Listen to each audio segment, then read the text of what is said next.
आकाशवाणी मुंबई. सदया कर्देकर प्रादेशिक बातम्या देत आहे. ठळक बातम्या. लोकसभा निवडणुकीच्या तिसऱ्या टप्प्यासाठी राज्यात उमेदवारी अर्ज दाखल करण्याच्या प्रक्रियेला वेग. नवीन तंत्रज्ञानामुळे करप्रणालीत सुधारणा आणि करचोरी रोखण्यात मदत होत असल्याचं उपराष्ट्रपती जगदीप धनखड यांचं प्रतिपादन. यंदाच्या पावसाळ्यात पर्जन्यमान सरासरीपेक्षा जास्त राहण्याची शक्यता आणि मुंबई शेअर बाजाराच्या सेन्सेक्समध्ये 845 अंकांची घसरण. लोकसभा निवडणुकीच्या तिसऱ्या टप्प्यासाठी राज्यात उमेदवारी अर्ज दाखल करण्याच्या प्रक्रियेला वेग आला आहे. आतापर्यंत 11 मतदारसंघांमध्ये 36 उमेदवारांनी 45 उमेदवारी अर्ज दाखल केले आहेत. राज्यात तिसऱ्या टप्प्यात मतदान होणार असलेल्या कोल्हापूर आणि हातकणंगले मतदारसंघात आज महायुतीच्या उमेदवारांचे अर्ज दाखल झाले. कोल्हापूर लोकसभा मतदारसंघातून संजय मंडलिक आणि हातकणंगले लोकसभा मतदारसंघातून धैर्यशील माने यांनी अर्ज दाखल केला. मुख्यमंत्री एकनाथ शिंदे यांच्यासह चंद्रकांत पाटील, हसन मुश्रीफ, शंभूराज देसाई, धनंजय महाडिक, राजेश क्षीरसागर, रामदास कदम इत्यादी नेते यावेळी उपस्थित होते. महायुतीच्या कार्यकर्त्यांनी यावेळी जोरदार शक्तीप्रदर्शन केलं.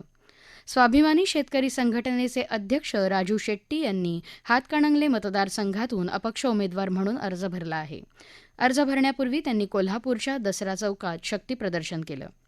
वंचित बहुजन आघाडीतर्फे माढा मतदारसंघात रमेश बारस्कर यांनी तर सोलापुरात राहुल काशीनाथ गायकवाड यांनी आज उमेदवारी अर्ज दाखल केला. सातारा लोकसभा मतदारसंघातून राष्ट्रवादी काँग्रेस शरदचंद्र पवार पक्षाचे उमेदवार आमदार शशिकांत शिंदे यांनी आज उमेदवारी अर्ज दाखल केला. यावेळी त्यांच्यासोबत महाविकास आघाडीचे वरिष्ठ नेते आणि पदाधिकारी उपस्थित होते. त्याआधी काढलेल्या मिरवणुकीत पक्षाध्यक्ष शरद पवार, प्रदेशाध्यक्ष जयंत पाटील, खासदार श्रीनिवास पाटील, आमदार पृथ्वीराज चव्हाण तसंच शिवसेनेसह इतर मित्रपक्षांचे पदाधिकारी आणि नेते सहभागी झाले होते.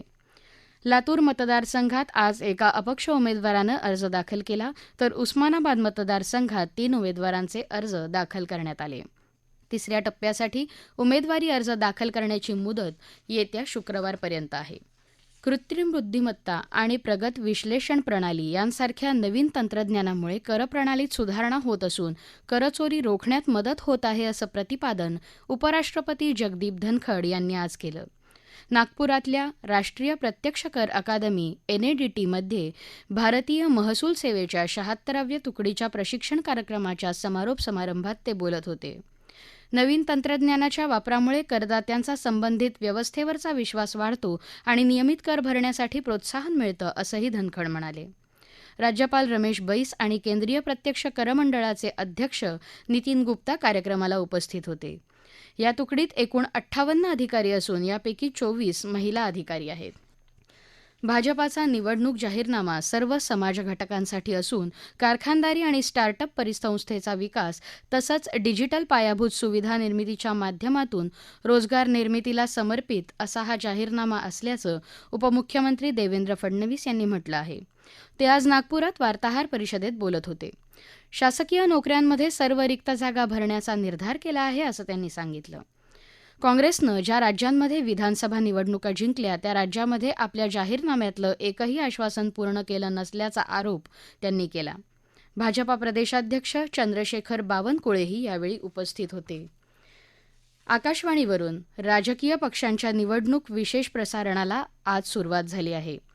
त्यामुळे आकाशवाणी मुंबई केंद्राच्या अस्मिता वाहिनीवरून दुपारी 3 वाजता प्रसारित होणारं प्रादेशिक बातमीपत्र उद्या दुपारी 3 ऐवजी संध्याकाळी 4 वाजता प्रसारित केलं जाईल. या प्रादेशिक बातम्या आकाशवाणीच्या मुंबई केंद्रावरून देत आहोत. यंदाच्या पावसाळ्यात पर्जन्यमान सरासरीपेक्षा जास्त राहण्याची शक्यता आहे. केंद्रीय पृथ्वी विज्ञान मंत्रालयाचे सचिव डॉक्टर M. रविचंद्रन यांनी आज नवी दिल्ली इथं नैऋत्य मोसमी पावसाच्या अनुमानाबाबत बातमीदारांना माहिती दिली. जून ते सप्टेंबर दरम्यान सरासरीच्या 106% पाऊस पडण्याची शक्यता आहे असं त्यांनी सांगितलं. मात्र वायव्य, पूर्व आणि ईशान्येकडच्या राज्यांमध्ये काही भागात सरासरीपेक्षा कमी पाऊस पडण्याची शक्यता आहे. संपूर्ण देशात 1 जून ते 30 सप्टेंबर दरम्यान पावसाची सरासरी 87 सेंटीमीटर राहील असं भारतीय हवामानशास्त्र विभागाचे महासंचालक मृत्युंजय मोहपात्रा यांनी यावेळी सांगितलं.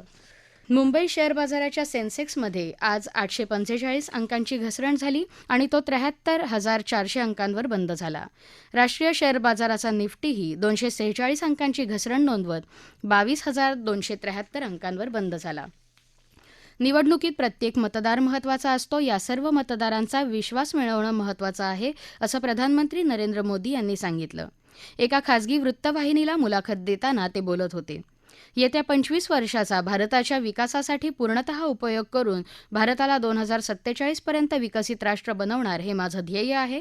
मी गुजरातचाच विकास करतो असा माझ्यावर आरोप केला जातो. गुजरातचा विकास हा भारताचा विकास करताना आपोआप होणार. भारताला तुकड्यात बघणं हे भारताविषयी अज्ञानाचं लक्षण आहे. भारताची विविधता हीच भारताची शक्ती आहे, असं ते म्हणाले. 2023-24 या आर्थिक वर्षात देशाची निर्यात विक्रमी पातळीवर पोहोचली आहे. 2022-23 या वर्षात एकूण निर्यात 776 अब्ज 40 कोटी डॉलर्स मूल्याची होती. ती यंदा 776 अब्ज 68 कोटी डॉलर्स मूल्याची असेल असं अनुमान आहे.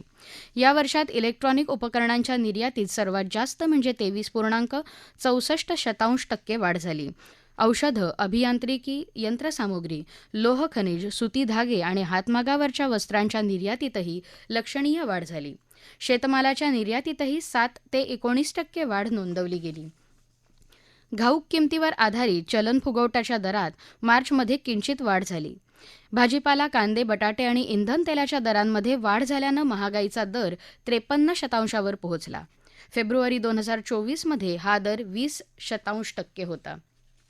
18व्या लोकसभा निवडणुकीसाठी पहिल्या टप्प्याचं मतदान होण्याआधी केलेल्या प्रतिबंधक कारवाईमध्ये देशभरात तब्बल 4,650 कोटी रुपये मूल्याचा अवैध माल जप्त केल्याची माहिती केंद्रीय निवडणूक आयोगानं दिली आहे.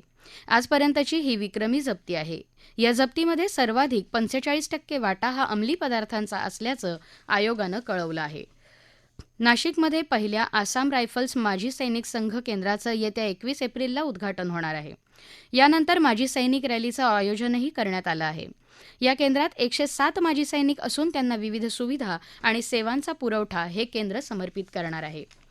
सार्वत्रिक लोकसभा निवडणूक 2024च्या पार्श्वभूमीवर स्वीप कार्यक्रमाअंतर्गत मतदान जनजागृतीसाठी आज पनवेलच्या टिळक महाराष्ट्र विद्यापीठात प्रभात फेरी घेण्यात आली.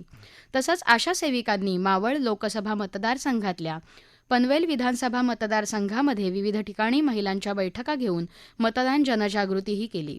यावेळी विद्यार्थ्यांसाठी मतदान जनजागृतीपर रांगोळी स्पर्धाही आयोजित करण्यात आली होती. ताडोबा इथून आणून नवेगाव नागझिरा व्याघ्र प्रकल्पात सोडलेल्या वाघिणीची शोधमोहीम अखेर यशस्वी झाली. तिला बसवलेले सॅटेलाईट GPS कॉलर जमिनीवर पडलेले आढळले होते आणि ती वाघीण गायब झाली होती. आज सकाळी त्या वाघिणीला पकडून तिला पुन्हा GPS ट्रॅकर लावून अभयारण्यात सोडण्यात आलं. IPL क्रिकेट स्पर्धेत आज रॉयल चॅलेंजर्स बंगळुरू आणि सनरायझर्स हैदराबाद यांच्यात सामना होणार आहे. बंगळुरूतल्या M. चिन्नस्वामी मैदानावर थोड्याच वेळात म्हणजे 7:30 वाजता हा सामना सुरू होईल. रॉयल चॅलेंजर्स बंगळुरूनं नाणेफेक जिंकून प्रथम क्षेत्ररक्षण करण्याचा निर्णय घेतला आहे.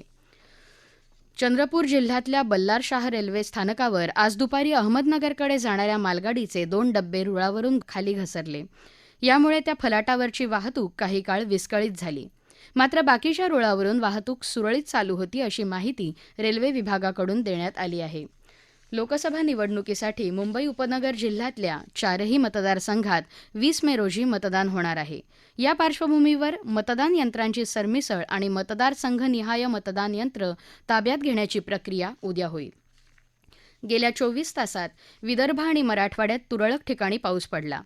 येत्या 2 दिवसात दक्षिण मध्य महाराष्ट्र आणि मराठवाड्यात तुरळक ठिकाणी पाऊस पडण्याची शक्यता पुणे वेधशाळेनं व्यक्त केली आहे. ठळक बातम्या पुन्हा एकदा.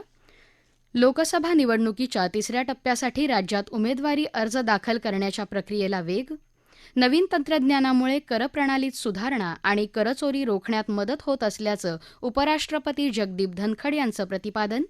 यंदाच्या पावसाळ्यात पर्जन्यमान सरासरीपेक्षा जास्त राहण्याची शक्यता आणि मुंबई शेअर बाजाराच्या सेन्सेक्समध्ये 845 अंकांची घसरण. याबरोबरच आकाशवाणी मुंबई केंद्रावरचं हे प्रादेशिक बातमीपत्र संपलं. नमस्कार.